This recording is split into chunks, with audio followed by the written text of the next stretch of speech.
Today we're going to talk about an album that came out in 1986, and this one is about a kind of an arty post-punk outfit that they started out doing. I would call kind of angular guitar songs, and they evolved through at least through this period up through 1985.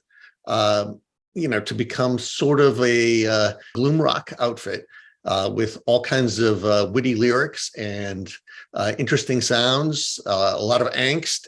So, as we all know, you can't spell goth without The Cure. And today, Scott is going to talk about their greatest hits package from 1986 called Standing on the Shore, looking at the sea. Looking at the sea, standing on the shore.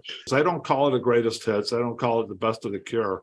It's a collection of all their singles up to this point through 1986. And on vinyl, the album is called Standing on a Beach. The cover has a photo of this old man, and then they crop out the beach in the background and just have a close-up of his face on a CD edition, which is called Staring at the Sea. They take advantage of the capacity of a CD, and they just add a few more tracks onto the Staring at the Sea CD that wasn't on the original vinyl. This was pretty much my introduction to The Cure when I got onto this. I didn't know much about The Cure at all. I'd seen a couple of their videos on MTV during the day, and I got pretty interested in them, especially some of those middle period songs like videos for the Love Cats. We move like cagey tigers, oh, we couldn't get closer than this. The way we walk, the way we talk, the way we stalk, the way we kiss. We slip through the streets while everyone's The Walk. I called you after midnight, ran until I burst. I passed the howling woman and stood outside your door. I went and grabbed the CD, and I love the CD. Discovered the early part of their career from 1978, which is their first single, Killing an Arab. And it goes through their 1985 LP called The Head on the Door, which is kind of the album where they started becoming pretty viable commercially. I always thought it was the only album that you ever needed from The Cure up to that point, right? Because I'd gone back and listened to a couple of these early albums, 17 Seconds, Three Imaginary Boys, and Bill likes to use the term angular, which I really like that term because it really does describe what the sound is like. And I can only take that in small doses. So to me, this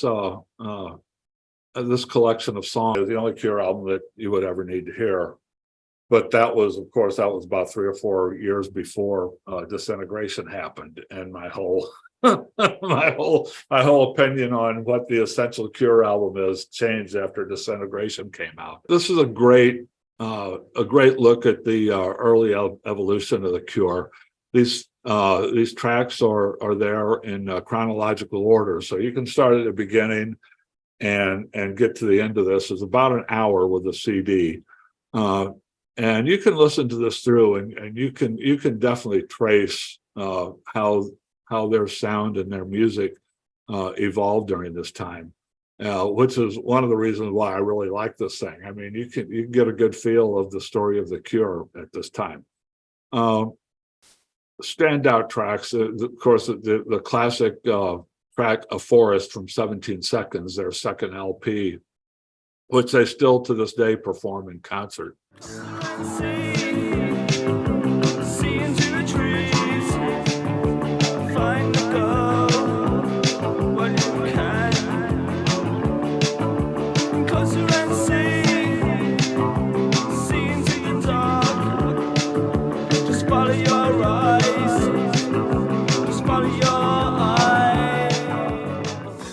Boys Don't Cry, one of their early classics, which they still perform. I try to laugh about it, cover it all up with lies.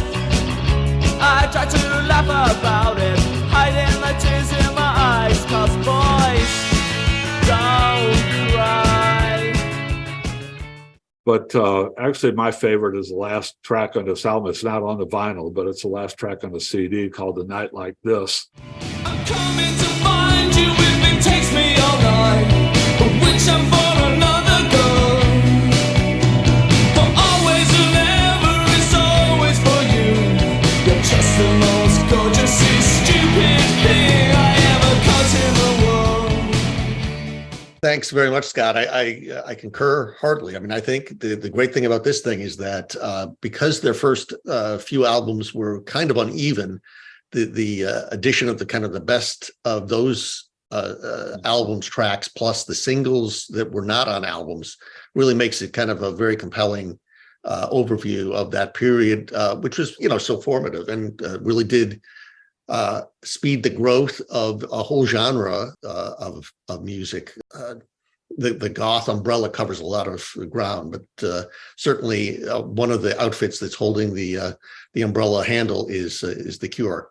So thanks a lot, everybody, for tuning in. We've got more to come, and make sure you subscribe and give us any comments you've got, and we'll see you soon. Congratulations, The Cure, Rock and Roll Hall of Fame inductees 2019. Are you as excited as I am? By the sounds of it, no. Now you got the right to sing the old man blues. Yeah, trade in your Playboy for some hush puppy shoes. One more time.